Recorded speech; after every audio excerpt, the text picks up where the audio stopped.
Hello नमस्कार, मैं हूं आशीष और मैं आपका वेलकम करता हूं इंडिया फर्स्ट पे। भारत के होम मिनिस्टर अमित शाह साहब ने एक ऐसा बम फोड़ा कि पार्लियामेंट की सारी पार्टी, सारी ऑपोजिशन पार्टीज, उनके लीडर्स, वो बिहार में special intensive revision, election commission, vote चोरी, धांधली एटसेट्रा, इन सारी चीजों को चीफ इलेक्शन कमिश्नर सब कुछ को भुला के इसे काला कानून कह रहे हैं, ब्लैक डे कह रहे हैं। बंगाल की जो मुख्यमंत्री हैं, वेस्ट बंगाल की मुख्यमंत्री ममता बनर्जी जी, वो इसे काला कानून एंड ब्लैक डे कह के ट्वीट करती हैं। दोस्तों, ये कुछ बड़ी कहानियां हैं जिसे हमें बिल्कुल ध्यान से समझना पड़ेगा। दो इंपॉर्टेंट एस्पेक्ट्स हैं, आपको दोनों साइड की स्टोरी बताऊंगा, दोनों साइड का डर बताऊंगा। और एक कहानी इसमें है क्रिमिनलाइजेशन ऑफ पॉलिटिक्स। आप माने या ना माने, मैं आपको एक प्राइमर देता हूं। हर साल जब आप सिविल सर्विसेज की एग्जाम लिखेंगे या कोई भी कॉम्पिटिटिव एग्जाम देश की सेवा करने के लिए आप आएंगे, तो आपको बहुत एक अनफॉर्चुनेट रियलिटी पता चलेगी कि ADR versus union of India और एडीआर के मल्टीपल रिपोर्ट्स, पीयूडीआर, पीयूसीएल, ऐसे मल्टीपल सिविल सोसाइटी ऑर्गेनाइजेशंस हैं जो सिविल लिबर्टीज के ऊपर काम करते हैं, बट एक कॉमन ग्राउंड पे ये मिल जाते हैं। हो इनका कोई भी बायस, एक चीज ये बहुत सही कहते हैं कि भारत की पॉलिटिक्स में क्रिमिनल्स भरे हुए हैं और धीरे धीरे ये क्रिमिनलाइजेशन बढ़ती जा रही है। इसका मतलब क्रिमिनलाइजेशन ऑफ पॉलिटिक्स, पॉलिटिक्स में बड़े सारे क्रिमिनल्स और पॉलिटिसाइजेशन ऑफ क्रिमिनल्स। तो इसका मतलब हर जगह बाहुबल, पैसा, रसूख, और इसके बल पे कोई भी इलेक्शन वो जीता जा सकता है। आप किसी बड़े इन्फ्लुएंसर को देखिए, उसके पास 10 मिलियन फॉलोअर्स होंगे, 5 मिलियन फॉलोअर्स होंगे, बट आप सोचिए एक सिंपल एमएलए का रसूख, एक सिंपल मेंबर ऑफ पार्लियामेंट का रसूख, और इमेजिन करिए एक मिनिस्टर के पास क्या रसूख होगा। हम आए दिन इस क्वेश्चन पे चर्चा करते हैं कि अगर ब्रह्मोस प्रिसीजन स्ट्राइक्स कर सकता है, Indian armed forces Bahawalpur Muridke को फोड़ सकती है, तो क्या ऐसी कमी रह गई है भारत की पॉलिटी में? मैं स्ट्रक्चर की बात कर रहा हूं कि ऐसी क्या कमी रह गई है कि हम दोष देते हैं कि सिस्टम काम नहीं कर रहा। सिस्टम के दो अंग हैं, एक है मिनिस्टर्स जो कि 5-5 साल के टेन्योर पे रह सकते हैं, एक तरीके से इलेक्शन जीत के आना होता है, उसके बाद अगर आप पावर में आए और आपका लक अच्छा हुआ, आपके कनेक्शंस अच्छे हुए, आपके पास पैसा अच्छा हुआ, हो सकता है आपको मिनिस्टर बर्थ मिल जाए। ये कहानी रही है भारत की डेमोक्रेसी की। इसके बाद एक आता है परमानेंट एग्जीक्यूटिव, जिसे हम ब्यूरोक्रेसी बोलते हैं, IAS, IPS, IRS, multiple services. तो ये जो बच्चे हैं जो 20 साल, 19 साल, 17 साल, 16 साल से सपना देखते हैं कि हमें डिस्ट्रिक्ट कलेक्टर बनना है, हमें आईआरएस बनना है, हम भाई रेड्स मारेंगे, हम देश को साफ करेंगे, ये सिस्टम में पहुंचते हैं तो इनको पता चलता है सिस्टम में बदबू आ रही है। उसी टाइम में आप जब सिविल सर्विसेज की प्रिपरेशन करेंगे तो आपको एक बात बताई जाएगी, क्रिमिनलाइजेशन ऑफ पॉलिटिक्स। अब अगर बाहुबली, अगर ड्रेडेड गैंगस्टर्स वो भारत के पॉलिटिक्स को ज्वाइन करेंगे तो इवेंचुअली वो क्या करते हैं, और वोहरा कमेटी ने इसको बहुत ओपनली ब्लंटली एक्सपोज किया है। क्योंकि जब भी जंगल राज होता है, जब भी कहीं पे जंगल राज, और अगर जंगल राज की आप बात कर रहे हैं, बिहार में इलेक्शन है, तो एक समय था जब बिहार में लॉ एंड ऑर्डर बिल्कुल कोलैप्स हो चुका था। उस समय एक चीज देखा गया कि बिजनेसमैन, जो बिजनेस के लोग हैं, जो कॉर्पोरेट्स हैं, स्मॉल बिजनेस और कॉर्पोरेट्स दोनों, उसके साथ ब्यूरोक्रेट्स, उसके साथ पॉलिटिशियंस, ये तीनों लिंक्ड है। और अक्सर कोई भी स्कैम आप देख लीजिए, आप किसी भी स्कैम को उठा के देखिए या किसी भी माफिया को उठा के देखेगा तो आपको पता चलेगा कि इनको संरक्षण मिलता है। एक बहुत इंपॉर्टेंट इशू के ऊपर मैं बात करता हूं कि भारत में बहुत सारे इलीगल बांग्लादेशी रह रहे हैं, बट आप अपने आप से क्वेश्चन पूछिए कि भारत की सारी पॉलिटिकल पार्टीज ये क्वेश्चन क्यों नहीं सबके सामने रखती कि हां, वोट में धांधली हो रही है क्योंकि बांग्लादेशी वोट दे रहे हैं, क्योंकि वेस्टेड इंटरेस्ट है, मतलब उनके इंटरेस्ट ना हर्ट हो जाए। और आप सोचिए वेस्टेड इंटरेस्ट कैसे बनते हैं, ये समझना बहुत जरूरी है, क्योंकि ये कहानी थोड़ी डेप्थ वाली है। तो अगर मैं क्रिमिनल हूं तो मेरे जो आसपास लोग होंगे वो भी क्रिमिनल होंगे, उनको भी लैंड ग्रैबिंग करना होगा, किसी को भू माफिया बनना होगा, किसी को रेत माफिया, किसी को एग्जाम माफिया। तो अगर मैं माफिया हूं, मैं बाहुबली हूं, और मैं मल्टीपल मर्डर्स, और मेरी कन्विक्शन नहीं हुई है, कन्विक्शन कभी नहीं होगी मेरी, क्योंकि जो जज बैठा है उसे भी पता है कन्विक्शन कर नहीं सकते, बाहुबली है, कन्विक्शन हो ही नहीं सकता। जो इन्वेस्टिगेटिंग ऑफिसर है उसे पता है क्या मेरी लिमिट है, कुछ भी हो सकता है मेरे परिवार को। तो इस फियर में जब सिस्टम रहेगा तो चेक्स एंड बैलेंस नहीं रहता। मैं बाहुबली, मैं मेंबर ऑफ पार्लियामेंट, मेरा छोटा भाई एमएलए, मेरी बहन वो एमएलए, मेरे रिश्तेदार वो ब्यूरोक्रेसी में, मेरे चाचा बिजनेस में, और आपस में फिर शादियां हो रही हैं, तो आप बन जाते हैं एक बहुत powerful family. Concentration of power, और बोलते हैं ना, जब भी कॉन्सेंट्रेशन ऑफ पावर होगी तो करप्शन होगा, बिल्कुल करप्शन होगा। You give any man power and you will see the true characters of a man. सीधी बात है।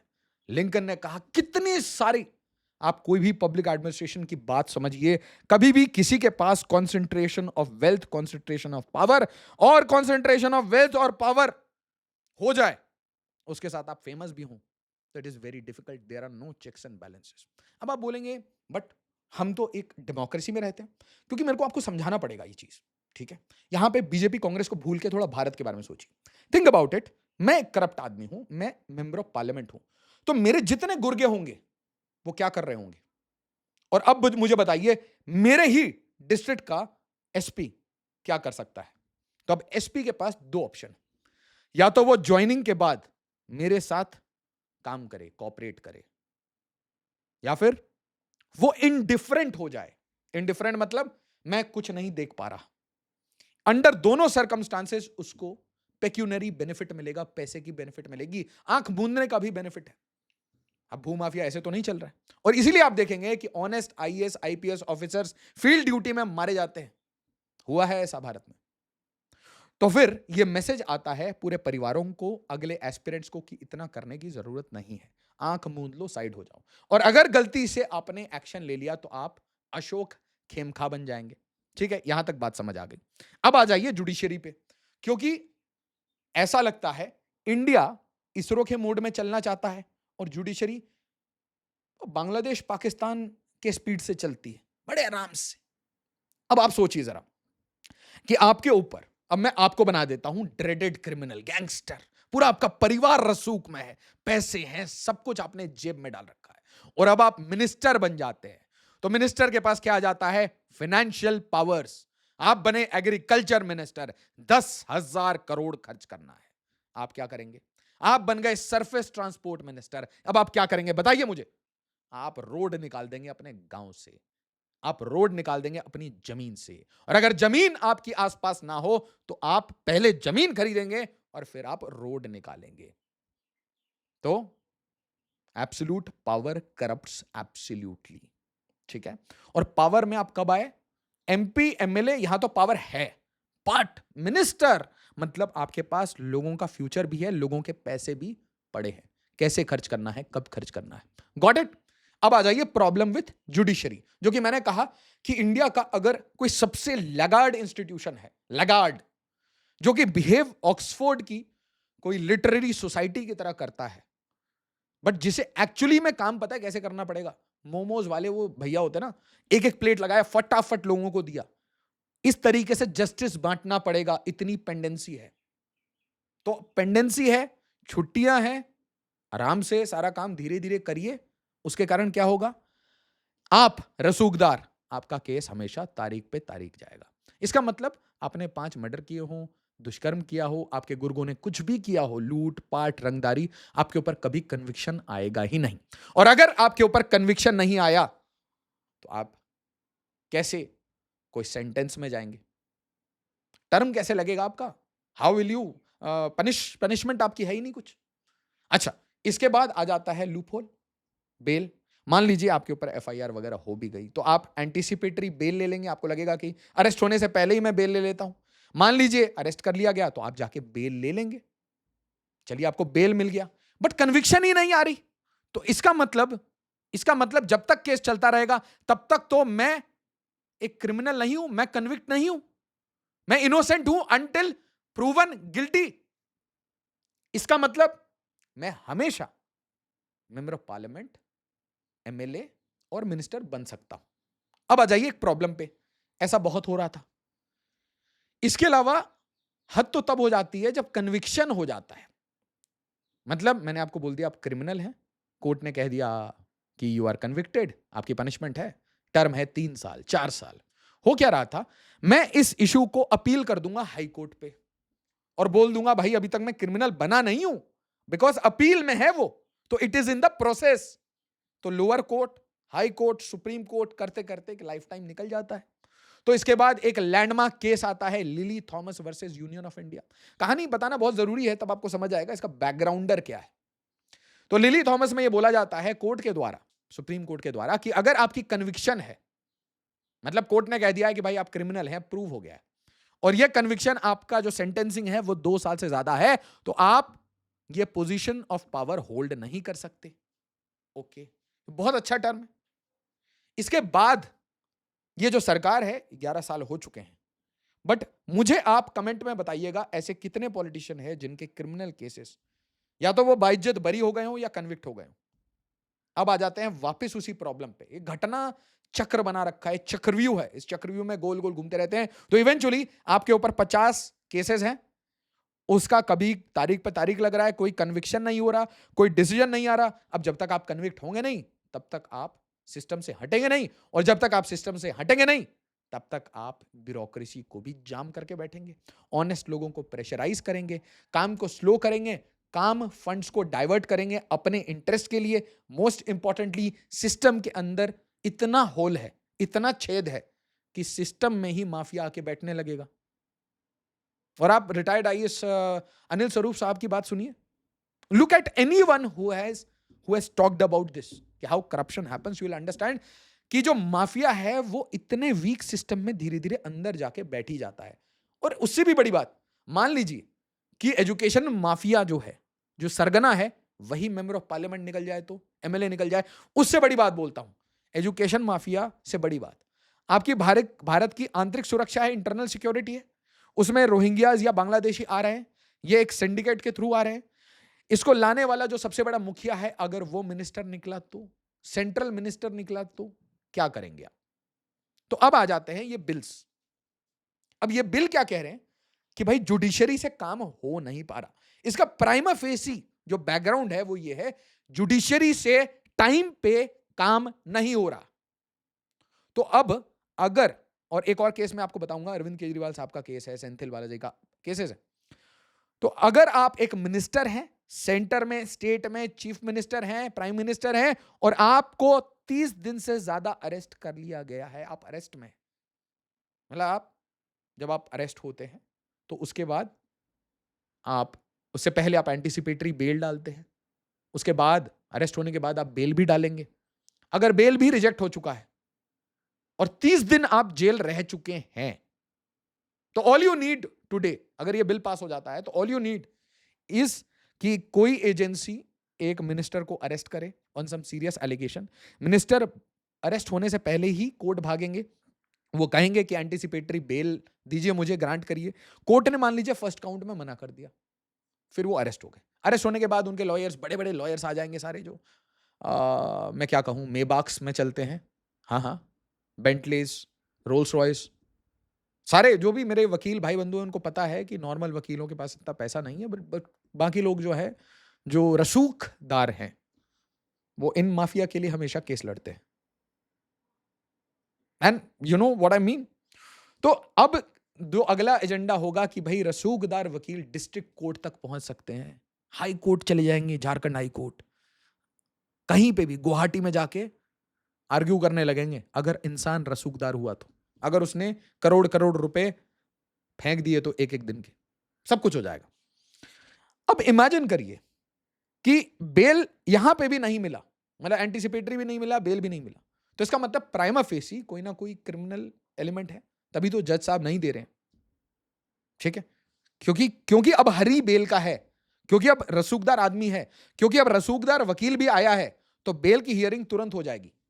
जो अंडर ट्रायल है, गरीब हमारे जैसे, आपके जैसे अंडर ट्रायल अगर हैं हम, तो हमारा बेल का तो तारीख भी नहीं आएगी, हमारा बेल कोई दिलाने भी नहीं आएगा, कोई दिल्ली से थोड़ी ना हमारे लिए गुवाहाटी आएगा। You understood now.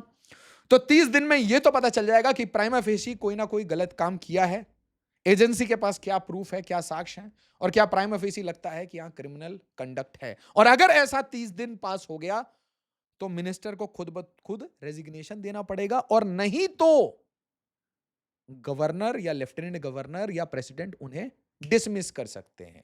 होगा क्या? System cleansing. बट हुआ क्या उसके बाद? हुआ क्या आज? और हां, एक इंपॉर्टेंट चीज, ट्विटर पे जरूर फॉलो करिए, वीडियो को ज्यादा से ज्यादा लाइक और शेयर किया करिए ताकि ऑनेस्ट ओपन डिबेट चलते रहे।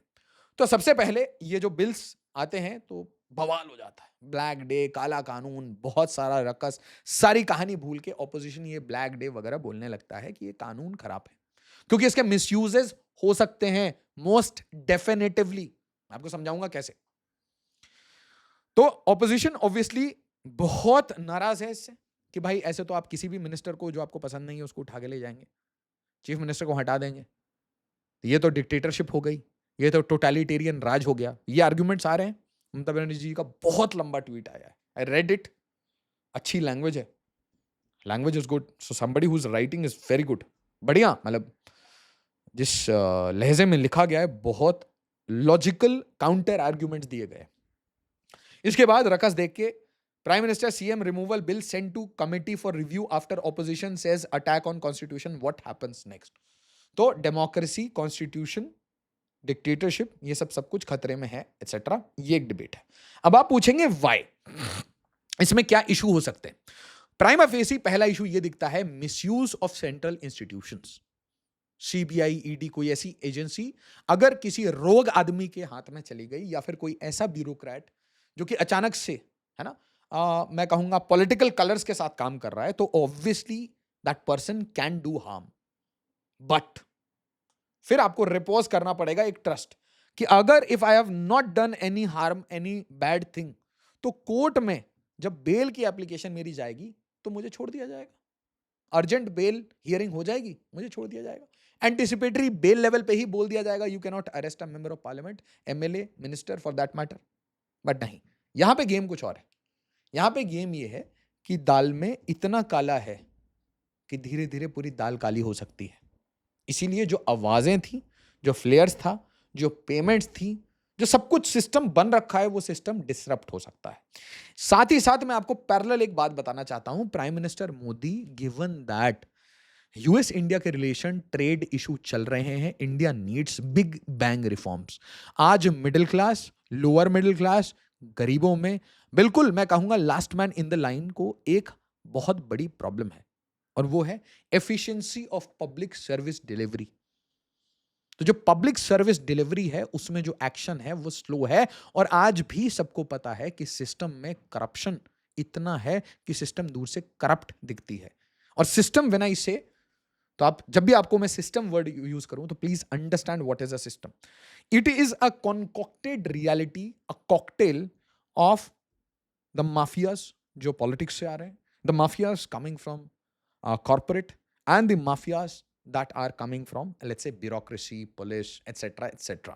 So for their own betterment, and do not leave out Bollywood influencers out of it. No, no, it's all dirty laundry, and no washing machine can wash them out. All you need is a system cleansing, and to apply a cleanser you need some hard steps. Unnecessary कोई भी law ले आओ, कुछ नहीं ठीक होगा इसमें, because grip is काफी hard. And please remember, this is not that 1947 के बाद India has adopted a new form of setup. No, it's the old babu corrupt culture created by the British and then mildly modified by us. That simply means if this kind of reform goes through, अगर political reforms हो जाते हैं, that simply means next step will be big bang bureaucratic reforms. तो इसका मतलब anybody who has interest in the system, अगर कोई 500 रुपए भी कमा रहा है इस सिस्टम से, तो उनको परेशानी होगी। अब आ जाइए, इसका प्रॉब्लम क्या होगा। प्रॉब्लम ये हो सकता है कि एजेंसी में बैठे हुए ऑफिसर्स अगर वो पागल हो जाएं, अगर वो अचानक से डिक्टेटोरियल मोड में आ जाएं, तो उनकी चेक्स एंड बैलेंस कौन करेगा। फेडरल स्ट्रक्चर के कुछ इश्यूज आ सकते हैं कि भाई मैंने ईडी या एनआईए को किसी मिनिस्टर को हाउंड करने छोड़ दिया जो कि let's say opposition party rule state में है, तो क्या होगा। सो यहां पे एक डिबेट होगा, और डिबेट क्यों होगा, इसीलिए देखिए PM CM removal bill send to committee, तो ये ज्वाइंट कमिटी में चलेगा, उसके ऊपर डिबेट होता रहेगा। दूसरा pertinent issue is betting, gambling. So अभी मेरे कुछ पर्सनल ओपिनियंस हैं, I will qualify them as personal opinions. SEBI, Indian government या कोई भी अगर 5 रुपए टैक्स कमा रहा है गैम्बलिंग से, बेटिंग से या ऑप्शन ट्रेडिंग से, आपको समझा रहा हूं, और स्पेशली अगर इसमें यूथ इन्वॉल्व है, ठीक है, these are things that you can do. Freedom का पार्ट है, यहां पे दो डिबेट है कि हाँ मुझे betting gambling as a profession करना है ना. So you must have some qualification for that. I am a certified gambler, I am a certified option trader. आप किसी भी नए बच्चे को बिना किसी लाइसेंस के गाड़ी नहीं दे देते. उसी तरीके से अगर कोई 12 साल का बच्चा अपने पापा के डीमैट अकाउंट से ट्रेडिंग करके करोड़ों का लॉस कर सकता है, उसी तरीके से पापा के फोन से पापा का पेटीएम या फिर गूगल पे यूज करके वो कोई पत्ती वत्ती खेल खेल वट एवर, ये आईपीएल का जो शराड चला है बैक एंड में. And because I do not like this India Pakistan and all that entertainment stuff, I there is abhorrence in my heart that so many people are giving so much to this country, and what are we giving back is a India Pakistan cricket match, right? On top of that, IPL has already demoralized the values of sports to such a low level that it is all about alcohol, drugs and parties and whatnot. And जितना आप नीचे जाओगे the details will be murkier, it will be difficult to digest. So my take on this is that if you want to bet, you want to gamble, there should be a course, a certification, a license kind of thing. Okay, license raj नहीं कह रहा मैं, a kind of मैं कहूँगा tutor course, because any which way if you are making tax out of it, you are making money out of it, there must be a rider कि इतना सीखने के बाद ही you can enter the hot market, इतना करने के बाद ही you can enter the betting gambling stuff. ठीक है, अगर आप इसे ऑल टुगेदर बैन करोगे तो ये अंडरग्राउंड चले जाएगा. ठीक है, ये डब्बा ट्रेडिंग वगैरह होने लगेगा. डब्बा मतलब kids will start doing the gambling themselves. Second issue is that there should be a age restriction, and I do not agree with the age restriction of 18. I would say you should gamble the hell out of your life when you start earning yourself. Okay, you cannot gamble with others' money, you cannot trade with others' money, you can only trade with your money when you are employed, you are earning money, you're doing business. Why I am telling you? Because these are murkier waters, as I said. सो आपके पैसे डूब जाएंगे, आपका career खराब हो जाएगा, आपके mummy papa stress में आएंगे, आपके घर पे डेट आ जाएगा, फिर लोन शार्क्स आएंगे, आपको परेशान करेंगे. And most importantly please understand, मुझे नहीं समझ आया. See at times I am not able to understand what beautiful logic comes to the courts when you talk about betting and gambling. अचानक से एक आत्मा आ जाती है कि नहीं, it is a game of skill. Oh, Oxford, Cambridge, Harvard. Game of skill. जुआ खेलना skill हो गया. So these are hard questions that India needs to ponder upon. Indian parliamentarians need to ponder upon. Indian officials need to ponder upon. Till what extent and till how much time will we keep lying to ourselves? Game of skill? किसका scam बना रहे हो यार? You are virtually stopping cryptocurrency. Okay, the world is investing in cryptocurrency, making money, but you are allowing betting and gambling, thousands and thousands of crores. अरे यार casino है, casino में जाके betting gambling करो, but there should be some kind of restriction. बच्चे कर रहे हैं फोन पे बच्चे कर रहे हैं, है ना, अपने पैसे नहीं कर रहे हैं.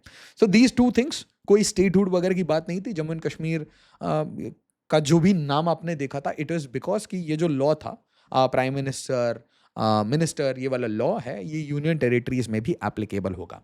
याद रखिए, सैंक्शंस की बात इनडायरेक्टली व्हाइट हाउस ने कह दी है.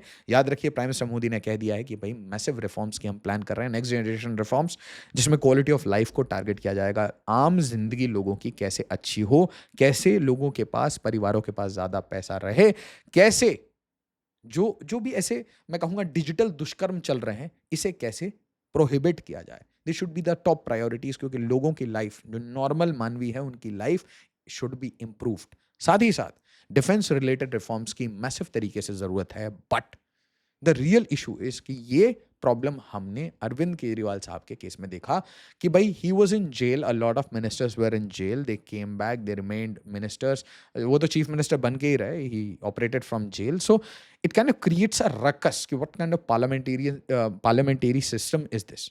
क्योंकि आप सोचिए, अगर एलिगेशंस गलत थे तो कोर्ट ने इतने दिन तक रहने क्यों दिया और फिर बाद में छोड़ क्यों दिया, और फिर जब छोड़ दिया तो एजेंसी ये क्यों कहती है कि भाई कुछ नहीं था. तो हर जगह कुछ ना कुछ लूपहोल दिखता है, वाटर टाइट केसेस नहीं बन पाते. प्राइमा फेसी जो क्रिमिनल दिख रहा था वो बाद में उसको आप परस्यू क्यों नहीं कर रहे. तो lot of questions are there on the agencies. इसके ऊपर बहुत सारे आर्टिकल्स हैं. और ये लिकर पूरा जो स्कैम था, this was a huge issue when it comes to Delhi. I live in Delhi so I know this. अच्छा, इसके साथ द बिगर पिक्चर इज कि अगर criminalisation of politics and politicisation of criminal ये खत्म नहीं होगा, ये माफिया कल्चर खत्म नहीं होगा, तो आप बहुत सारे ऐसे बड़े बड़े स्कैम्स देखते रहेंगे. और आज मैं एक ट्वीट देख रहा था, अक्षर श्रीवास्तव जी एक क्रिएटर हैं, तो और बहुत सारी अच्छी बातें कहते हैं. आज कह रहे थे कि भाई ये सिटीज़ पे मूव कर जाना चाहिए, वो सिटीज़ पे मूव कर जाना चाहिए. मैं इन्वेरिएबली इससे डिसएग्री कर रहा था. कर्नल कन्वर साहब का मैंने एक ट्वीट रीट्वीट किया था. तो वहाँ पे वो इसे बोलते हैं कि हमें भारत की सेवा करनी है, भारत को बिल्ड करना है. ये बहुत अच्छी बात कही उन्होंने. पॉइंट इज कि ये बहुत डिफिकल्ट होगा अगर ऐसे systematic large scale rapid reforms नहीं होते बहुत जल्द. क्योंकि स्ट्रेटजिकली स्पीकिंग आप एक स्वीट पोजीशन में हो जहां पे आप 4 से 10 से 20 ट्रिलियन तक आपको ये जो पूरा सफर तय करना है, इसमें आपका फोकस होना चाहिए. Don't fight within yourself, deport any illegals. ठीक है, बिल्कुल क्लियर. जो भी चीज़ें आप नहीं बनाते उसके लिए आपको डेडिकेटेड टीम्स बना देनी चाहिए कि भाई ये टीम इसका ध्यान रखेगी. We will build everything in India. हम आत्मनिर्भर सप्लाई चेन्स बनाएंगे. साथ ही साथ ये जितना भी नेक्सस है, चाहे वो कॉरपोरेट्स में हो, चाहे स्मॉल बिजनेसेस में हो, भूमाफिया हो, पॉलिटिक्स में हो, ब्यूरोक्रेसी में हो, इसको रूट आउट करना पड़ेगा ताकि पीपल एक्चुअली बिलीव कि ये सिस्टम भारत ने बनाया है और भारतीयों के लिए काम करता है. अनलाइक आइवरी टावर्स में बैठने वाले बड़े बड़े कमरों में, एसी कमरों में इंग्लिश बोलने वाले हार्वर्ड कैम्ब्रिज एजुकेटेड लोग who are not connected to the grass roots. Video को लाइक शेयर और सब्सक्राइब जरूर करिए to India first, Bharat first. और साथ ही साथ अपना ओपिनियन, आपको क्या लगा, आपको क्या समझ आया, क्या ये मिसयूज है, अब्यूज है, या क्या ये रीजनेबल है, क्या ऐसे लॉज की जरूरत है. एज ऑलवेज, जय हिंद, जय भारत.